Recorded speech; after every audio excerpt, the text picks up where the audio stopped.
tentang suatu peristiwa yang mungkin membuat kita terfikir apakah maksud daripada peristiwa yang telah kita pelajari itu. Nah, berkisar tentang Injil Lukas pasal yang ke-8 ayat 26 sampai kepada ayat yang ke-39 yang baru saja dibaca sebentar tadi, itu mengisahkan tentang satu peristiwa yang hampir tidak dapat dipercayai. Kisah itu sebenarnya bermula daripada seberang Danau Galilea yang berkaitan dengan ayat yang ke-22 sampai kepada ayat yang ke-25. Pada mulanya, Yesus membawa murid-muridnya naik ke perahu menyeberang Danau Galilea, pergi ke suatu tempat. Tapi satu peristiwa yang tidak disangka-sangka berlaku ketika mereka berada di tengah-tengah danau itu.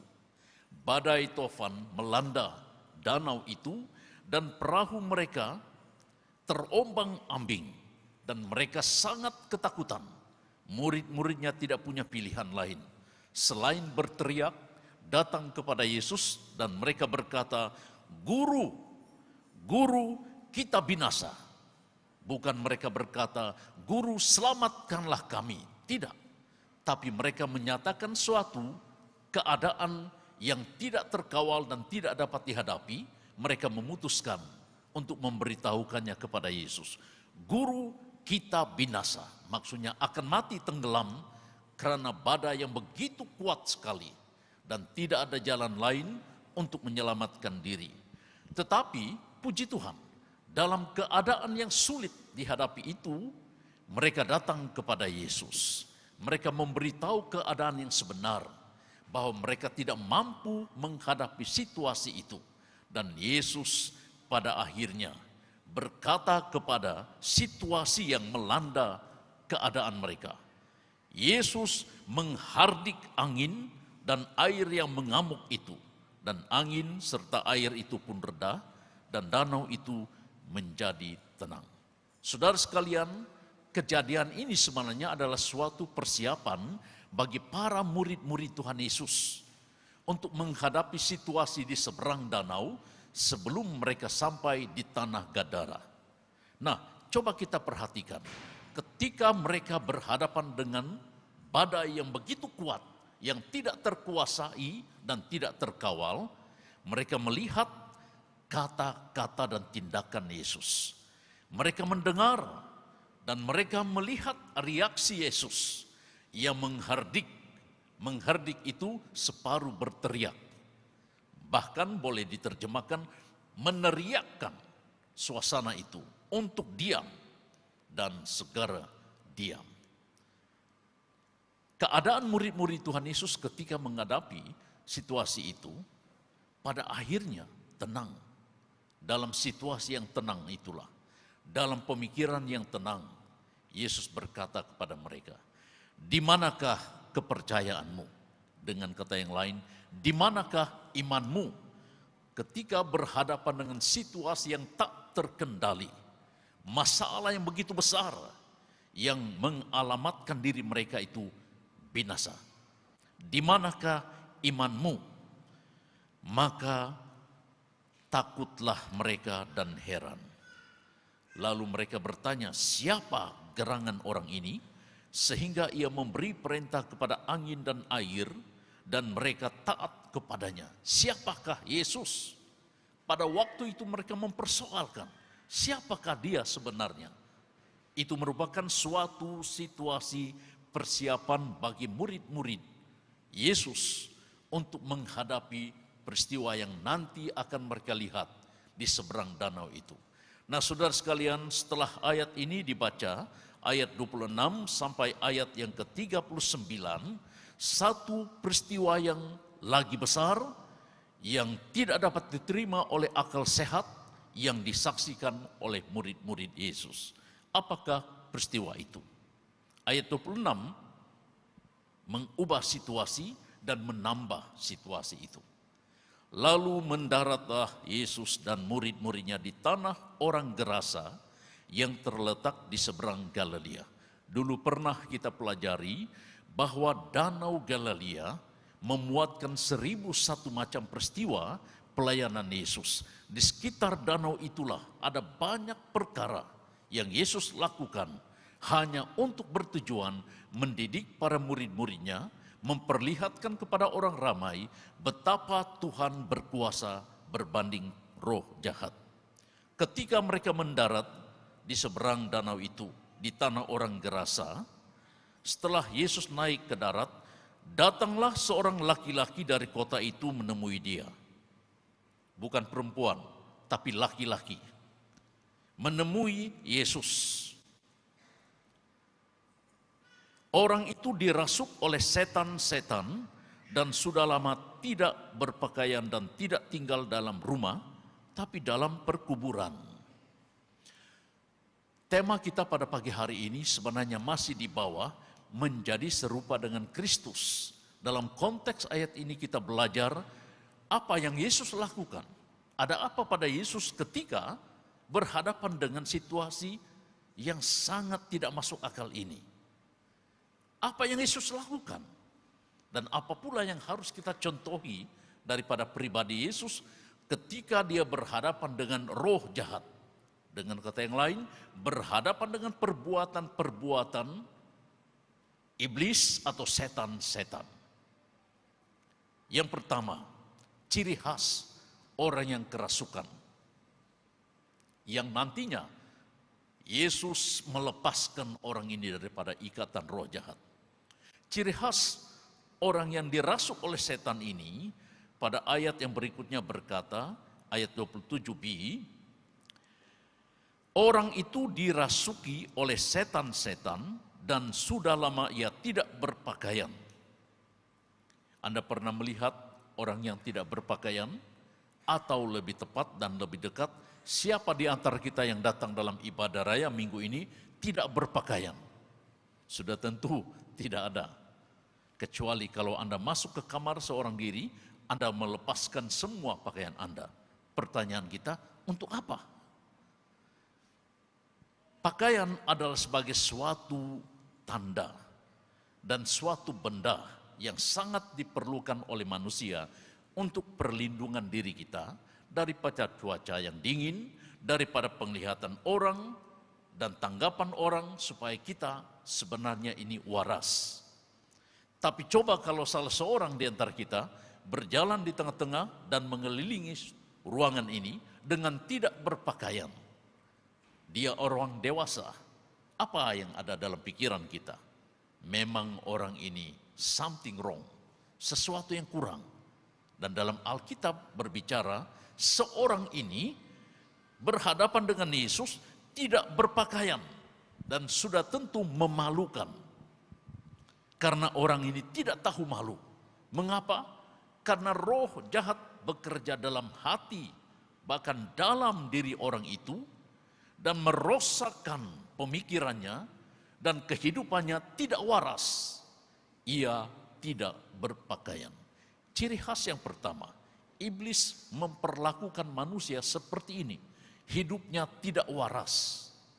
Dan kalau kehidupan orang yang tidak waras, Anda bertanya satu, dia menjawab dua. Anda minta makanan, dia beri batu. Dan segala sesuatu tidak masuk akal karena tidak waras. Sangat parah, bukan? Kemudian, tidak tinggal dalam rumah. Ciri khas pekerjaan roh jahat. Tidak tinggal dalam rumah. Tapi ia tinggal di tempat-tempat yang tidak wajar, yang sebenarnya itu adalah perkuburan atau kuburan. Hanya untuk orang-orang yang sudah meninggal. Tapi orang ini tinggal di tanah perkuburan. Tidak waras bukan? Tidak masuk akal. Inilah ciri khas pekerjaan roh jahat.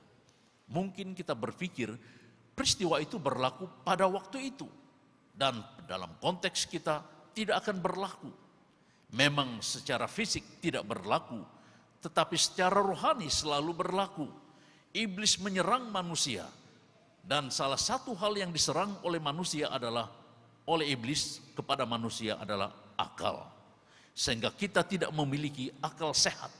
Cara berpikir kita tidak waras. Dan kalau sudah tidak waras, tindak tanduk kehidupan kita pun tidak wajar di hadapan manusia. Coba kita lihat orang yang bertelanjang bulat berjalan di kota. Suatu ketika orang heboh di kota Kinabalu. Dan hal ini dimasukkan dalam surat kabar. Dan digambar hanya bagian tertentu di-scan. Ada orang yang tanpa pakaian berjalan di kota. Semua orang mengambil video. Tapi tidak berani menegur orang ini. Ternyata setelah ia ditangkap, ia tidak waras. Ditanya, ia menjawab, tapi jawabannya tidak tepat. Lalu reaksi kehidupannya pun tidak wajar. Nah, saudara sekalian yang saya kasih, mungkin berlaku pada orang itu. Dan titik. Tapi tanpa sadar, ada ramai orang yang sebenarnya memiliki kehidupan seperti itu secara rohani. Cara berpikir tidak wajar, cara pandangnya kepada orang lain pun menakutkan, tindak tanduknya juga tidak seperti orang ramai atau orang yang wajar. Dan akhirnya cara pikirnya itu kacau bilau. Tidak tahu pulang ke rumah dan tidak mau pulang ke rumah. Tidak berpikir tentang keperluan dan kebajikan anak dan istrinya, anak-anak atau keluarganya. Ia tidak berpikir tentang hal-hal yang perlu bagi keluarganya. Tidak tahu dan tidak mau pulang. Karena ia berpikir tentang kepentingan dirinya saja, dan apa yang ia pikirkan ia lakukan. Dia lupa tanggung jawab terhadap keluarga, terhadap rakan-rakannya, terhadap pekerjaannya, dan sebagainya. Apakah kehidupan seperti ini waras? Tidak, bukan? Saudara sekalian yang saya kasih dalam nama Tuhan kita Yesus Kristus, salah satu alat yang menjadi sasaran iblis atau roh jahat dalam diri manusia yang saya katakan sebentar tadi adalah akal. Jika kualiti akal kita rosak, maka perbuatan kita pun serba salah.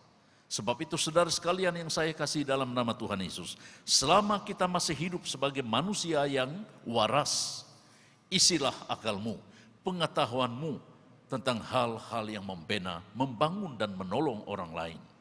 Juga menolong diri kita sendiri. Sesuatu yang tidak wajar, kesampingkan. Nah saudara, tidak dicatat apakah puncak kehidupan orang Gerasa ini tidak waras. Tapi dicatat oleh Lukas, orang ini dirasuk oleh setan-setan. Kalau kata berganda, itu bukan salah satu makhluk iblis merasuki orang ini. Tapi begitu banyak, saya katakan banyak itu untuk kata benda. Sebenarnya untuk manusia itu ramai. Tapi bagi roh jahat, boleh jadi segala perkara pun ia gunakan demi merosak kehidupan manusia. Sebab itulah saya katakan benda ini. Dan roh-roh jahat ini sasarannya adalah akal manusia. Jika cara kita berpikir rosak, rosaklah kehidupan kita. Dan hasil yang kita pikirkan kita tidak akan capai karena hidup kita rosak. Saudara-saudara yang saya kasih, untuk menjaga akal sehat, maka kita harus melakukan perkara-perkara atau mengamalkan perkara-perkara yang berguna dalam diri kita. Benda-benda yang tidak berguna, jangan amalkan. Mengapa? Merosakkan akal kita. Merosakkan cara pikir kita yang membuat kita tidak waras lagi. Ada banyak perkara yang diguna dan dipakai oleh roh jahat untuk merosakkan cara pikir manusia. Salah satu daripadanya adalah obat-obat terlarang, bahkan makanan-makanan yang tidak menguntungkan dan tidak memberikan faedah kepada diri kita. Apakah makanan itu? Anda sudah tahu. Yang merosakkan cara kita berpikir, cara pandang kita. Yang jalannya lurus sebenarnya, kemudian kita berjalan lintang pukang. Ketika saya berada di Labuan suatu ketika dahulu, ada ramai orang yang pernah saya lihat. Dan orang ini sebenarnya sehat walafiat. Tapi setelah keluar daripada gedung-gedung khas dengan meminum dan memakan perkara-perkara yang tidak berguna pada diri mereka, akhirnya mereka keluar. Dia memandang kita seperti benda, sehingga ia teriak, ketawa tidak menentu. Bukan saja bertemu dengan manusia, ia berkata demikian, tapi ketika dia melihat tiang-tiang rumah atau tiang-tiang yang berada di luar kedai, di Labuan, dia bercakap, dia memarahi, dia ketawa, dia tendang. Dia tampar tiang-tiang itu seperti manusia. Macam seolah-olah hidupnya sudah tidak karuan lagi. Tidak wajar, tidak waras. Inilah akibat daripada apa yang saya katakan tadi. Ciri khas pekerjaan roh jahat, merosakkan cara pikir kita. Sebagai orang yang percaya kepada Tuhan, marilah kita lihat apa yang berlaku pada diri orang Gerasa ini selanjutnya. Dan bagaimana orang ini dilepaskan oleh Yesus. Namun sebelum itu, coba perhatikan betapa teruk kehidupan orang ini oleh pekerjaan iblis. Pada ayat-ayat yang berikutnya, yaitu ayat yang ke-29. Ia berkata demikian sebab Yesus memerintahkan roh jahat itu keluar daripada orang itu. Kerana sering roh itu menyeret-nyeret dia. Kata menyeret-nyeret dia, menarik dan membawa untuk melakukan sesuatu. Pengaruh iblis, roh jahat yang bekerja dalam diri seseorang itu, membuat orang ini melakukan sesuatu yang sebenarnya bukan kehendaknya. Itu menyeret-nyeret dia, maka untuk menjaga orang ini, dia dirantai dan dibelenggu. Rantai pada tangan, belenggu pada kaki. Supaya orang ini tidak dapat bergerak dan tidak dapat melakukan sesuatu yang memudaratkan orang lain. Tapi ayat Alkitab ini berkata, tetapi ia memutuskan segala pengikat itu dan ia dihalau oleh setan itu ke tempat-tempat yang sunyi. Hulk Hogan pun tidak pernah memutuskan rantai yang begitu keras dan kuat. Tapi ayat Alkitab ini berkata, ia memutuskannya. Kalau rantai dan belenggu diputuskan, coba bayangkan betapa kuatnya orang ini. Betul? Dan iblis suka menunjukkan kekuatannya. Iblis coba dan sering mempamerkan bahwa dialah yang berkuasa. Orang memulaukannya, orang menjauhkan diri daripadanya karena tidak mampu berhadapan dengan orang ini. Iblis coba berlakon dan bersandiwara di depan manusia. Lalu iblis menyeret dia untuk melakukan sesuatu yang tidak berkenan dan tidak menyenangkan hati Tuhan. Kasihan, orang yang semacam ini perlu dilepaskan. Malah kalau kita bertemu dengan orang semacam ini, seringkali manusia mencaci maki dan memutuskan untuk apa membuang banyak waktu melayan orang yang seperti ini. Memang secara manusia di luar kemampuan kita. Tapi Alkitab memberikan kita suatu jalan keluar. Datang kepada Yesus dan bertanya, ada apa pada Yesus? Mengapa kepada Yesus? Perhatikan dialog antara Yesus dengan roh jahat ini. Ayat 28 berkata, ketika ia melihat Yesus, ia berteriak lalu tersungkur di hadapannya dan berkata dengan suara keras, apa urusanmu dengan aku, hai Yesus anak Allah yang maha tinggi? Ketika iblis melihat Yesus, ia langsung berteriak, apa urusanmu dengan aku, hai Yesus anak Allah yang maha tinggi. Dalam terjemahan bahasa aslinya pun tidak berubah. Langsung direct to the point. Hai Yesus anak Allah yang maha tinggi. Sering orang berkata, mengapa orang Kristen mengatakan Yesus anak Allah? Apakah Allah itu boleh beranak? Apakah Yesus itu akhirnya menjadi anak dan membesar? Allah yang seperti apa ini? Saudara sekalian yang saya kasih dalam nama Tuhan Yesus, itu pikiran manusia. Tapi yang berkata tentang kepribadian Yesus bukan manusia, tapi roh jahat yang mengkonfirmasikan, yang mengistiharkan, yang mensahkan bahwa Yesus anak Allah yang maha tinggi. Jangan titik kepada Yesus anak Allah, tapi coba lanjutkan, hai Yesus anak Allah yang maha tinggi. Kata yang berikutnya, yang maha tinggi itu memberikan penjelasan kepada kita bahwa ia bukan sekadar anak, tapi yang memiliki kekuasaan yang luar biasa, yang maha tinggi. Dialah yang berkuasa. Kalau iblis mengkonfirmasikan Yesus anak Allah yang maha tinggi, apa yang kita mau persoalkan lagi?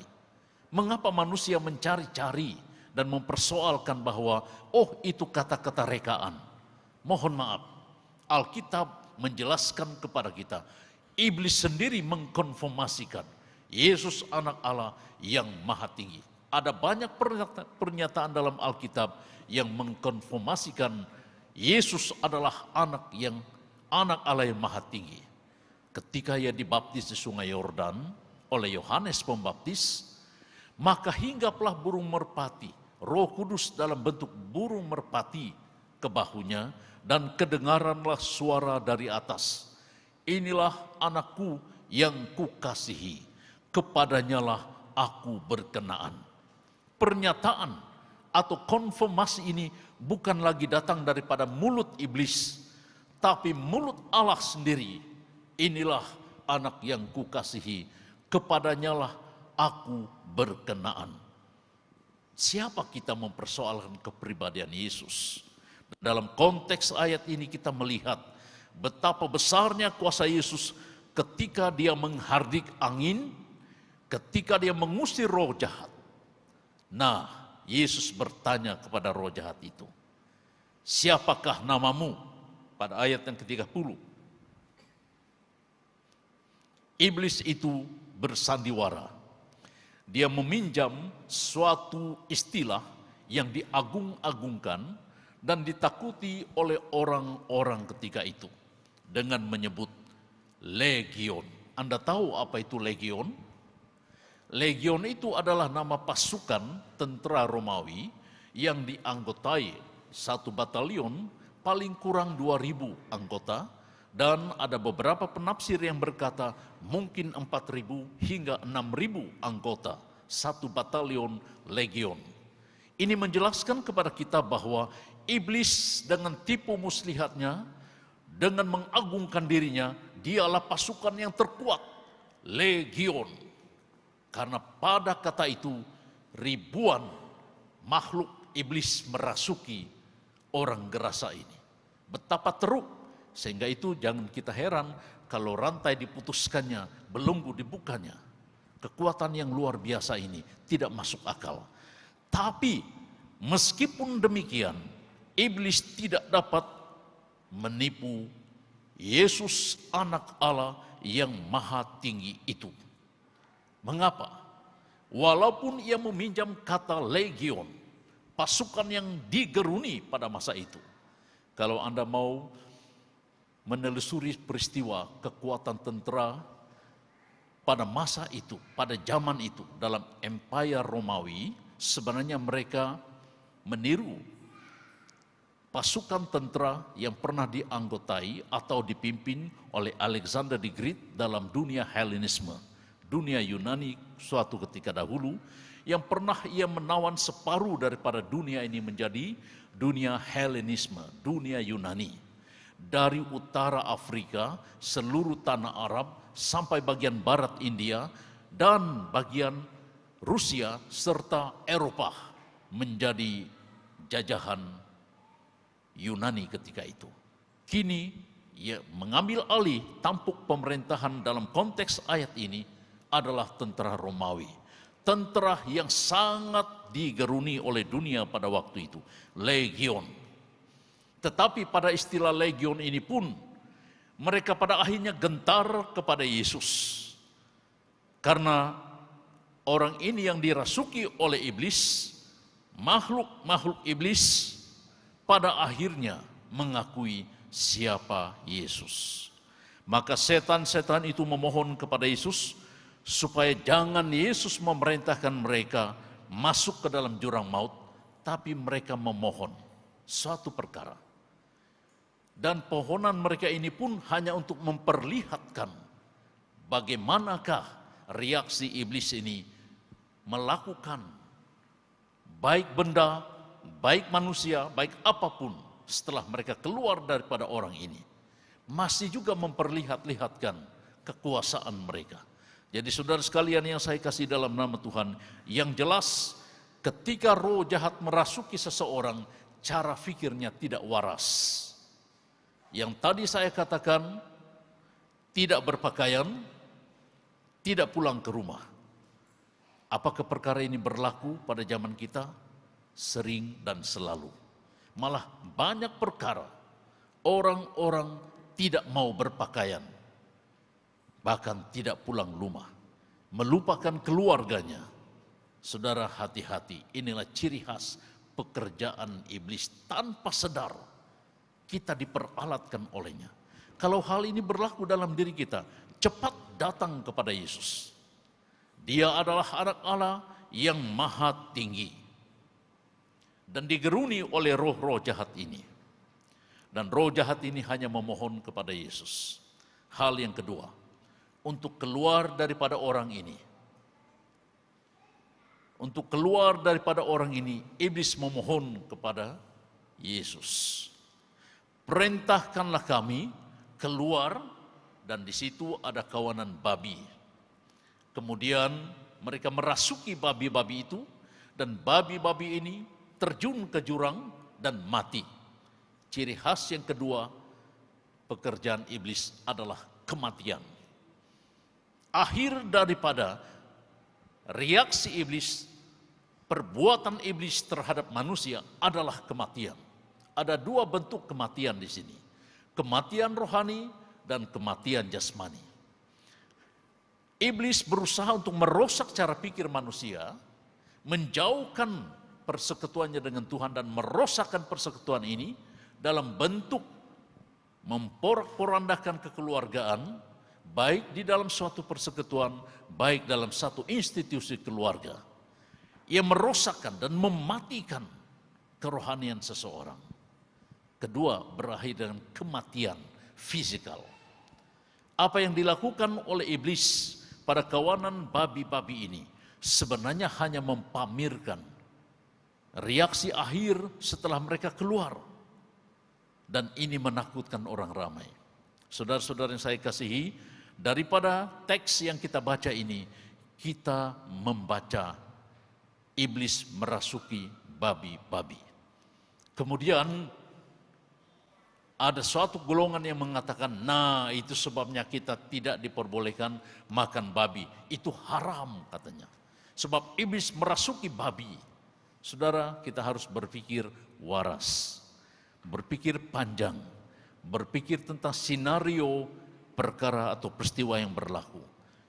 Waktu itu, dan bukan keturunan babi-babi selanjutnya. Waktu itu iblis hanya mempamerkan reaksi perbuatannya dan hasil daripada perbuatannya. Dan tidak semestinya sampai sekarang iblis merasuki babi-babi. Jadi kalau Anda penternak, jangan tinggalkan babimu. Atau kalau tidak mau, serahkan pada saya. Saudara-saudara yang saya kasih dalam nama Tuhan kita Yesus Kristus. Reaksi yang kedua adalah kematian. Di suatu tempat yang pernah saya sebut dahulu, saya diberikan informasi bahwa ada suatu tempat, dan tempat itu bernama Busan di Korea. Ada satu jurang di tepi laut yang selalunya dikunjungi oleh pelancong-pelancong. Dan dinyatakan ada ramai orang-orang yang terjun ke jurang itu, mengakhiri kehidupannya karena kecewa terhadap dirinya, putus hubungan dengan rakan ataupun kekasihnya, bankrupsi, bahkan ada banyak perkara yang mendatangkan kekecewaan. Suasana tempat itu sangat sunyi, tetapi sangat membahayakan. Kemudian mereka merenung nasib kehidupan mereka dan mengakhiri dengan terjun ke jurang itu dan mati. Iblis tidak pernah berhenti untuk merasuki dan berbisik kepada kita. Lalu ia coba memujuk kita daripada hidup kita susah. Bagus akhirnya saja. Saudara-saudara yang saya kasih dalam nama Tuhan kita Yesus Kristus, apakah kematian akhir daripada hidup? Tidak. Kita akan berhadapan dengan takhta pengadilan. Ada ramai orang yang kecewa dan memutuskan diri untuk mati saja. Padahal kematian bukan akhir daripada kehidupan kita. Kita mempunyai sejarah yang unik berbanding sejarah binatang-binatang. Saudara-saudara yang saya kasih dalam nama Tuhan kita Yesus Kristus, ketika kita merenung seorang diri, dan ketika kita hidup seorang diri, dan coba membayangkan kehidupan kita yang lalu dan sekarang, serta tidak mampu berhadapan dengan situasi serta tanggung jawab akan datang, kita akan gagal dan kecewa. Dan hari itulah di mana kesempatan bagi iblis untuk memujuk kita. Mungkin kita tidak pernah mengalami situasi ini, tapi kita melihat rekan-rekan kita yang lain. Di sekitar kota ini pun saja ada banyak peristiwa orang terjun, bukan di kolam renang, tapi terjun dan mendarat di jalan raya, tersangkut di kayu, tersangkut di batu, dan pada akhirnya mati. Ada 1001 macam peristiwa yang berlaku. Ada yang karena hutangnya tidak berbayar, ada pula alasannya karena syarikatnya bengkrap, dan banyak perkara lagi. Saudara-saudara, ketika kita berhadapan dengan situasi semacam ini, kepada siapa kita berharap? Dan kepada siapa kita memohon pertolongan? Sudah tentu hanya satu. Kita kembali kepada peristiwa Danau Galilea, ketika murid-muridnya sudah menemui jalan buntu dan tidak punya apa-apa lagi tindakan untuk melepaskan diri dan menyelamatkan diri. Mereka berteriak, "Guru, Guru, kita binasa." Guru tidak punya jalan keselamatan lagi. Tidak ada cara lain untuk menyelamatkan diri lagi. Mereka hanya memberitahukannya, kita binasa. Disinilah akhirnya kehidupan kita. Tapi mereka tidak menyadari bahwa guru yang mereka sebut dan panggil itu adalah Yesus anak Allah yang maha kuasa, maha tinggi, dan mampu memerintahkan alam untuk tenang. Mungkin mustahil bagi kita berhadapan dengan tekanan hidup. Tapi jangan lupa, Yesus yang kita sembah itu adalah Yesus anak Allah yang maha tinggi, yang mampu melepaskan kita daripada segala tekanan, segala masalah. Imanilah, karena Yesus menuntut, di manakah imanmu? Di manakah kepercayaanmu saat kita berhadapan dengan situasi yang tak terkendali? Itu merupakan satu jalan keluar.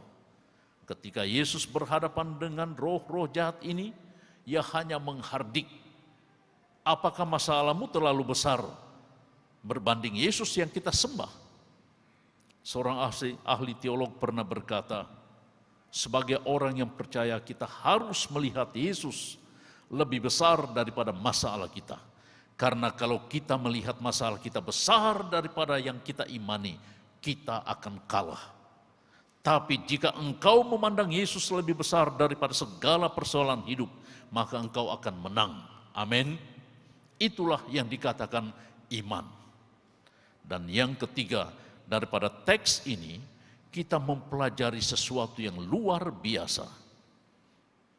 Hidup orang Gerasa ini tidak berpakaian, tinggal di tanah perkuburan, lalu sering ia diseret-seret oleh iblis, meskipun dirantai, diputuskannya, ini kehidupan yang tidak normal, tapi pada akhirnya, orang yang seperti ini yang dijauhi oleh manusia lainnya, yang dihindari, yang diasingkan, dicari oleh Yesus. Orang yang semacam ini pun dicari oleh Yesus. Dengan kata yang lain, orang yang berdosa pun Yesus cari. Dan itulah misi penyelamatan. Dan kalau Anda berpikir Anda orang berdosa, Anda orang yang jauh daripada Tuhan Yesus, Anda berpikir bahwa Anda tidak berguna karena perbuatan dan latar belakangmu terlalu teruk, ingat, Yesus tidak pernah meninggalkan kita. Ia mencari kita selagi kita mampu bernapas, kita mempunyai kesempatan untuk datang kepadanya. Yesus mengasihimu, Yesus mengasihi kita, dan Yesus mengasihi semua manusia. Saudara-saudara, hal yang ketiga saya maksudkan di sini adalah demikian. Ayat yang ke-38 berkata, dan orang yang telah ditinggalkan setan-setan itu meminta supaya ia diperkenankan menyertainya. Ketika orang ini sudah waras, dia memohon kepada Yesus untuk mengikutinya. Ia sudah dilepaskan, ia sudah waras, ia sudah punya pakaian, ia mampu berbicara secara normal. Dan dia memohon supaya mengikuti Yesus. Apa reaksi Yesus? Yesus berkata kepadanya dan menyuruh kepadanya, pulanglah ke rumahmu. Sudah lama dia tidak pulang. Sudah lama dia tidak mengenal keluarganya. Yesus menyuruh, pulanglah ke rumahmu dan ceritakanlah segala sesuatu yang telah diperbuat Allah atasmu. Dia sudah berpakaian dan dia disuruh pulang. Dia kembali kepada keluarganya. Suatu tindakan yang wajar, bukan? Persoalan yang besar, apakah dia diterima oleh keluarganya? Apakah dia diterima oleh masyarakatnya? Dalam budaya orang Yahudi, kalau seseorang yang hidupnya tidak wajar, tidak waras, dia harus bertemu dengan imam untuk minta pengesahan. Sama seperti orang yang berpenyakit kusta, kalau dia kembali ke pangkuan keluarganya atau masyarakat, karena selama itu dia diasingkan dan hidup di perbatasan kota. Dia tidak diakui oleh masyarakat. Tapi kalau dia sembuh, seperti hal ini, dia sembuh daripada kuasa-kuasa kegelapan, dia harus bertemu dengan imam. Dan imam itu akan memeriksa keadaannya. Kalau dia berpenyakit kusta, dilihat dulu, ditelanjang bulat. Dan tidak ada tanda-tanda kusta, diberi surat bahwa orang ini telah sembuh daripada penyakit kusta dan tidak ada lagi noda-noda dosa. Bagi mereka, kusta itu sama dengan dosa, kutuk. Lalu dia akan membawa surat pengesahan itu dan memperlihatkan pada orang ramai, aku telah disembuhkan. Nah, kalau orang yang gila, orang yang tidak waras pikirannya, malah selama itu telah meninggalkan keluarganya dan masyarakatnya, didapati sembuh, dia harus memohon surat yang sama. Pengesahan bahwa dia telah disembuhkan. Sebab itu jangan heran kalau Yesus berkata, pulanglah ke rumahmu. Ada proses tertentu. Pulanglah ke rumahmu dan ceritakanlah segala sesuatu yang telah diperbuat Allah atasmu. Yesus telah melepaskannya dan memberikan hidup yang baru kepadanya. Ia telah dibebaskan oleh cengkeraman kuasa kegelapan, dia harus kembali. Saudara-saudara yang saya kasihi dalam nama Tuhan kita Yesus Kristus.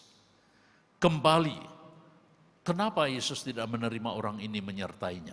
Sebab pertama, Yesus dihalau oleh orang ramai. Karena takut kalau peristiwa itu berulang lagi. Mereka tidak memahami tindakan Yesus. Tapi Yesus melarang orang ini untuk ikut dia. Yesus dihalau, tapi orang ini tetap tinggal, kembali kepada keluarganya, masyarakatnya, dan menceritakan tentang perbuatan Allah. Dan itu sama dengan kehadiran Yesus di tengah-tengah masyarakat. Dan orang ini pergi mengelilingi seluruh kota dan memberitahukan segala apa yang telah diperbuat Yesus atas dirinya. Kehadiran Yesus ada di tengah-tengah kesaksiannya kepada orang ramai, dan inilah yang dikatakan misi pemberitaan tentang pekerjaan Allah yang mampu melepaskan setiap orang daripada belenggu dosa, termasuk roh-roh jahat yang merasuk pemikiran, merosakkan kehidupan orang itu. Saudara, kita mempelajari ada apa pada Yesus. Yesus mampu melepaskan kita daripada belenggu dosa dan roh-roh jahat.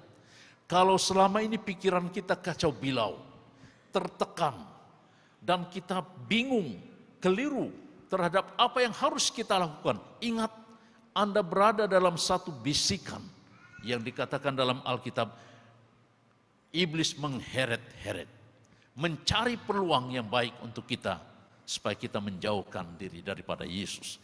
Yesus melepaskan kita daripada segala tekanan ini. Amin. Saudara-saudara yang saya kasih dalam nama Tuhan Yesus. Suatu ketika ada seorang anak perempuan yang menghadapi tekanan hidupnya. Dia stres, dia putus asa, dia tidak tahan menghadapi dan melawan tekanan hidup. Dan dia tidak tahu bagaimana caranya. Ayahnya seorang chip, tukang masak, pakar tukang masak.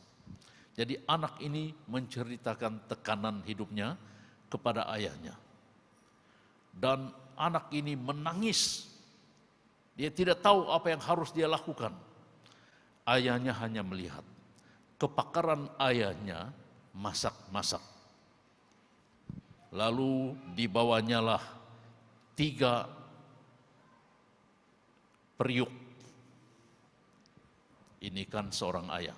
Jadi anak ini hanya melihat. Dia minta nasihat, tapi bapaknya bawa 3 periuk. Kemudian mengisi air dan mula mendidihkan air pada 3 periuk itu. Anak ini tambah bingung. Saya datang minta nasihat. Bapaknya kata, "Nak, lihat dulu." Lalu bapaknya membawa kentang, membawa telur, membawa biji-biji kopi yang kering. Diletakkannya lah ketiga benda ini berasingan di tempat masing-masing. Kentang, telur, dan kopi, biji kopi. Waktu airnya sudah mula mendidih, anak ini tidak sabar apa maksud perbuatan ayah ini. Kemudian sudah mendidih sekian lama, ayahnya suruh anak ini periksa. Coba pegang kentang itu. Anak ini katakan, lembut katanya. Yang telur, coba pecahkan. Dia pecahkan, isinya sudah pejal. Lalu yang kopi, warnanya kehitam-hitaman. Sabar bagi Anda yang minat minum kopi. Lalu ayahnya berkata kepada anaknya, "Nak," katanya, "pada mulanya kentang ini keras. Tapi akhirnya ketika dia masuk pada air yang mendidih panas, dia menjadi lembut dan boleh dihancurkan." Telur ini sebenarnya diliputi dengan cengkerang untuk mengelak daripada pecah.